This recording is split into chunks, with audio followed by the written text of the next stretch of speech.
आवृतबीजी plant angiospermic plant. ठीक है, तो देखिए आवृतबीजी लिखेंगे, आवृतबीजी पादपों का, यह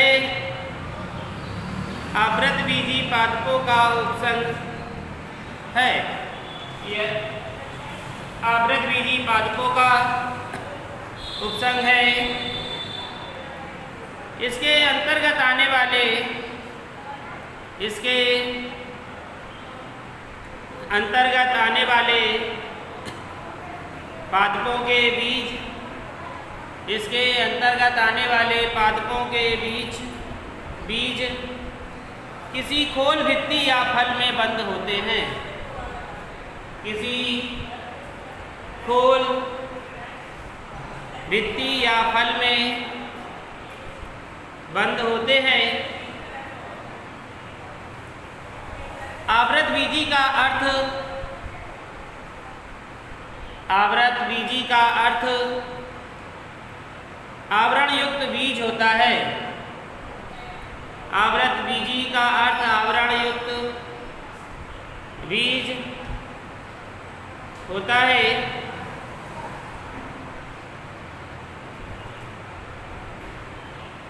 जो ढके हुए से मिलकर बना होता है। जो ढके हुए से मिलकर बना होता है। तो देखो इसमें क्या है कि जैसे आप अनावृतबीजी पढ़ रहे थे, उसमें क्या था कि जो खोल थे वो बिना ढके हुए थे, है ना, वो नग्न बीज थे। और लेकिन इसमें जो बीज है वे कैसे हैं, आवरण युक्त है, यानी कि वह किसी न किसी आवरण से ढके हुए हैं, इसीलिए कैसे हैं, आवृतबीजी। और वो कैसे थे, अनावृतबीजी। लिखेंगे, अगली लाइन से लिखेंगे, ये पृथ्वी पर लगभग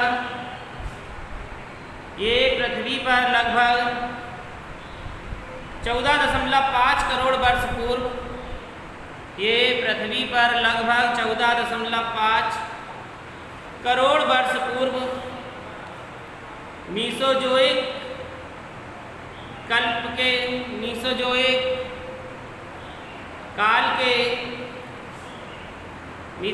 काल में उत्पन्न हुए थे। मीसोजोइक काल में उत्पन्न हुए थे। अब तक इनकी लगभग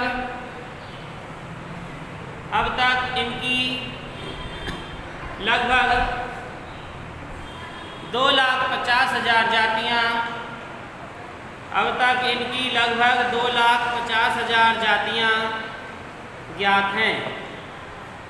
अब तक इनकी लगभग 2,50,000 जातियाँ ज्ञात हैं। लिखेंगे, हेडिंग डालेंगे, आवृतबीजी पादपों के लक्षण। आवृतबीजी पादपों के लक्षण। आवृतबीजी पादपों के लक्षण, यानी कि लक्षण क्या है आवृतबीजी पादपों के, ये लिखेंगे। नंबर 1, ये पादप विभिन्न प्रकार के वातावरणों में पाए जाते हैं। ये पादप विभिन्न प्रकार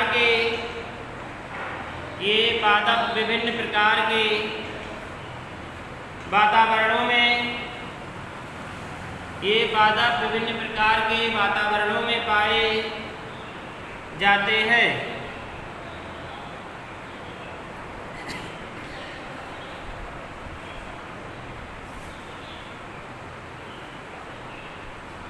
ये समुद्र के तटों की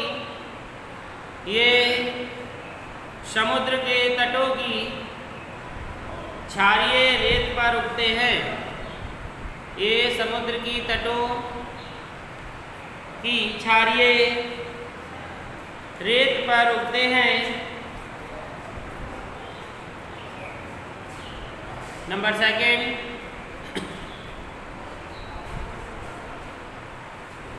ये पादप स्थलीय आवासों पर ये पादप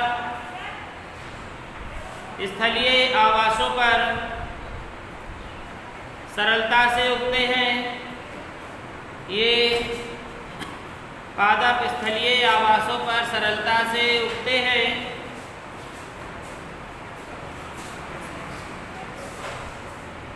इनका जड़ तंत्र व पर्णी प्ररोह इनका जड़ तंत्र व पर्णी प्ररोह सुविकसित होता है।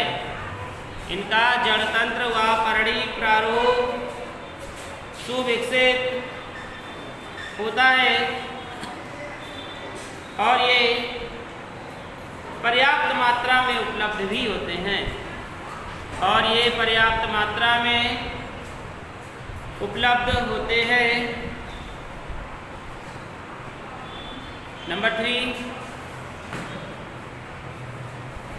मरुस्थलीय आवासों वाले पादपों में मरुस्थलीय आवासों वाले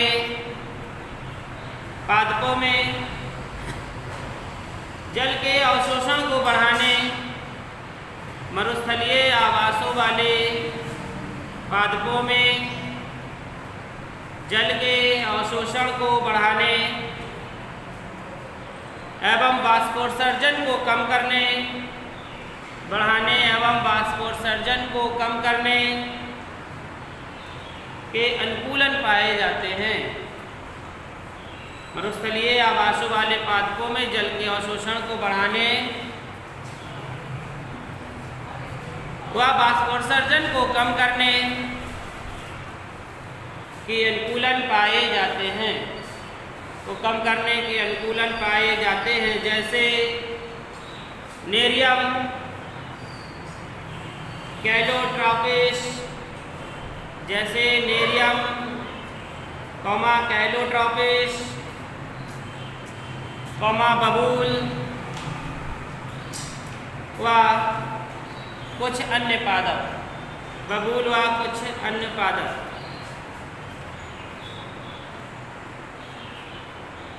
फिर उदाहरण लिखेंगे। देखिए, जैसे घीक्वार जिसे बोलते हैं एलोवेरा, घीक्वार, ग्वारपाठा, ये ऐसे जल होते हैं जिनमें पानी ग्रहण करने की क्षमता अधिक होती है। अगला पॉइंट लिखिए। अनेक आवृतबीजी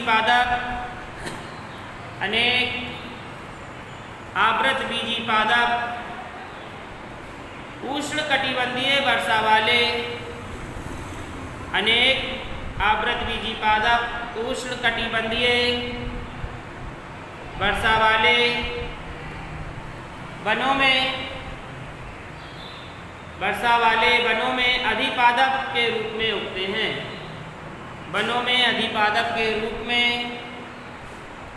उगते हैं। जैसे बेंडा,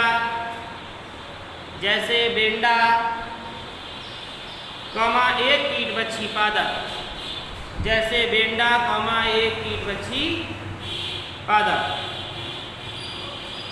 अगला पॉइंट लिखेंगे। अधिकांश आवृतबीजी पादप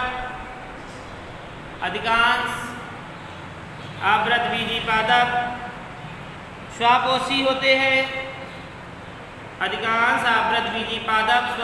होते हैं। जबकि कुछ परजीवी होते हैं।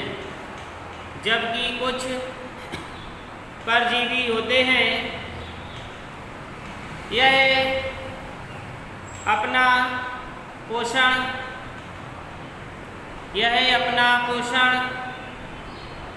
अन्य पादपों के तनों अथवा जड़ों से प्राप्त करते हैं।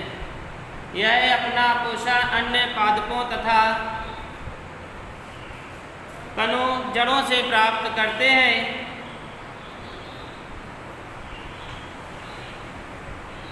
अगला पॉइंट। जिन क्षेत्रों में नाइट्रोजन की कमी होती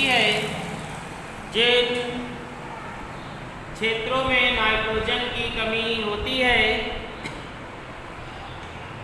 ये नाइट्रोजन की पूर्ति हेतु जिन क्षेत्रों में कमी होती है ये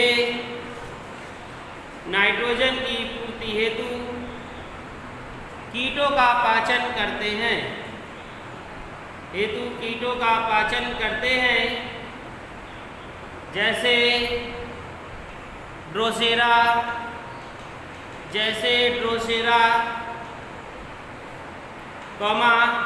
नेफेंथीज,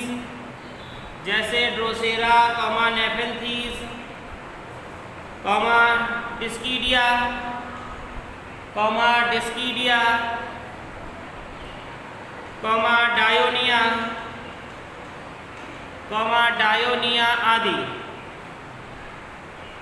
डायोनिया आदि। अगला पॉइंट लिखेंगे, इन पादपों का पादप शरीर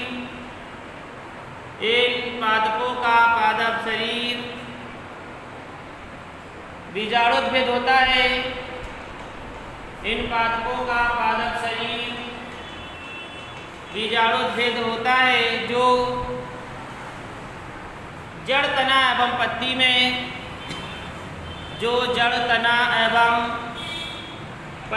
विभेदित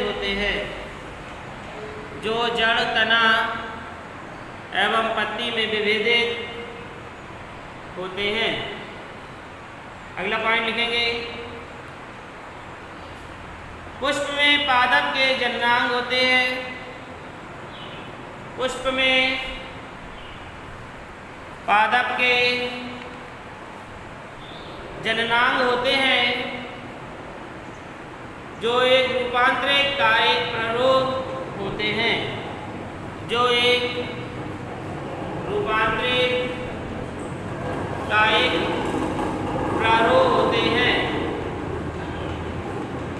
अगला पॉइंट,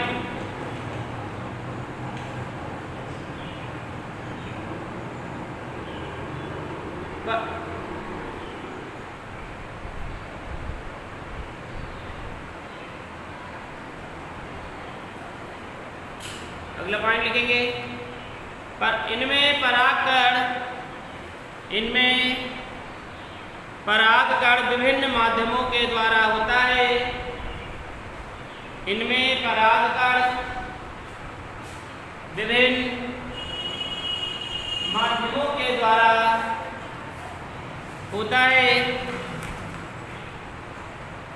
जैसे जल,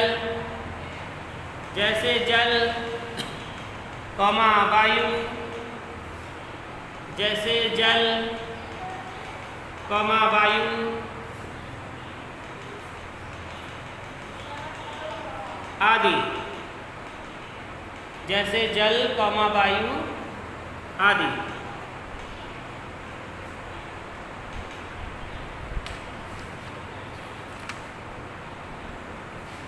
अगला लिखेंगे पॉइंट,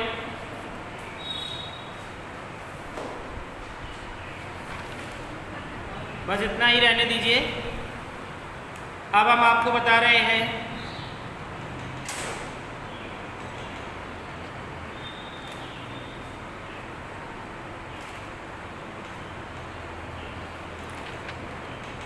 तो देखो इन्होंने आवृतबीजी में क्या बताया कि कुछ ऐसे पादप कैसे होते हैं जिनके बीज आवरण से ढके होते हैं, और जिनकी जातियां अब तक कितनी ज्ञात हो चुकी हैं, लगभग 2.5 लाख जातियां ज्ञात हो चुकी हैं। इनके लक्षण क्या हैं? लक्षण भी हमने आपको बताया कि कैसे ये विभिन्न प्रकार के होते हैं जो वातावरण में पाए जाते हैं, और कुछ कैसे उगते हैं, रेतीय होते हैं, तथा कुछ क्षारीय होते हैं जो जल में उगते हैं। इसी प्रकार से इनकी जो जड़ें होती हैं वह पर्णों सुविकसित होता है, क्योंकि इनमें आवासों में जल पर्याप्त मात्रा में उपस्थित होता है, और इन पादपों में बाष्पोत्सर्जन को रोकने या कम करने के लिए विशेष अनुकूलन भी नहीं पाए जाते। अगला पॉइंट क्या था कि जो ये मरुस्थल आवासों वाले पादपों में जल को अवशोषण करने के काम में भी पाए जाते हैं, जैसे एलोवेरा था आपका, एलोवेरा तथा नागफनी है, और ग्वारपाठा है, तो इनमें क्या है, जल की ग्रहण करने की शक्ति अधिक है। आपने देखा होगा कि जब एलोवेरा आपके घर पे लगा हो या आसपास के एरिया में ग्वारपाठा लगा हो या नागफनी लगा हो, उससे आप उसकी पत्ती को लें और उसे तोड़ें तो उसके अंदर क्या दिखाई देता है, लिसलिसा सा गाढ़ा गाढ़ा सा वाइट का पदार्थ निकलता है, जलीय। वो क्या है, बस ये जल है जिसने जल का क्या कर लिया है, संग्रहण कर लिया है। और वह उसको लगाने से लोग त्वचा में भी लगाते हैं, जिससे ताजगी महसूस होती है तथा त्वचा मुलायम रहती है। यानी कि कोसों को कण को इकट्ठा उस पत्ती में कर लिया गया है एलोवेरा में, और एलोवेरा कई औषधि के काम में भी आता है। इसी प्रकार ये जो पादप थे कैसे थे, स्वापोषी थे। और कुछ इसमें जो पादप होते हैं वे परजीवी होते हैं, जो अपना भोजन अन्य पादपों के तनों अथवा उनकी जड़ों से प्राप्त करते हैं। यानी कि जो नियोटिया है या मोनोट्रोपा है, ये कैसे हैं, मृतोपजीवी पादप हैं, और ये अपना भोजन सड़े गले कार्बनिक पदार्थों तथा ह्यूमस से भी प्राप्त करते हैं। कुछ जैसे क्षेत्र होते हैं जिनमें नाइट्रोजन की कमी होती है और वह नाइट्रोजन की पूर्ति हेतु कीटन का पाचन भी करते हैं। तो आपने देखा होगा कुछ ऐसे, सुना भी होगा, कुछ ऐसे पादप होते हैं जो क्या करते हैं, कीटों को खाते हैं। यानी कि एक ड्रोसेरा होता है जिसमें फूल एक सुराही की तरह होता है, और जब कीट उस पर आकर बैठता है तो वह उसका ढक्कन खुला रहता है। जैसे कीट बैठता है तो कीट अंदर चला जाता है, ढक्कन बंद हो जाता है, फिर वह उसका पाचन कर लेते हैं। जो नाइट्रोजन की कमी होती है वह उस पादप उसे पूर्ण कर लेता है। तो इसमें जो पादप थे वो था आपका डिक्सीडिया, डायोनिया, नेफेंथीस, इस प्रकार के पादप थे जिनमें नाइट्रोजन की कमी थी। अगला था, ये बीजाणुद्भिद होते हैं जो जड़, तना एवं पत्ती में विभेदित होते हैं। अगला पॉइंट था पुष्प के पादप के जन्नांग। इसमें पुष्प के पादप के जन्नांग भी होते हैं जो एक रूपांतरित कायिक प्ररोह होते हैं, जो पुष्प के जनन अंगों में पुंकेसर अथवा अंडक के समूह होते हैं। पुंकेसर में तंतु व परागकोश लगे होते हैं। वास्तव में यह लघु बीजाणुपर्ण। तो इस प्रकार के ये पादप थे आवृतबीजी पादप के लक्षण। अगली क्लास में हम आपको बताएंगे आवृतबीजियों का वर्गीकरण।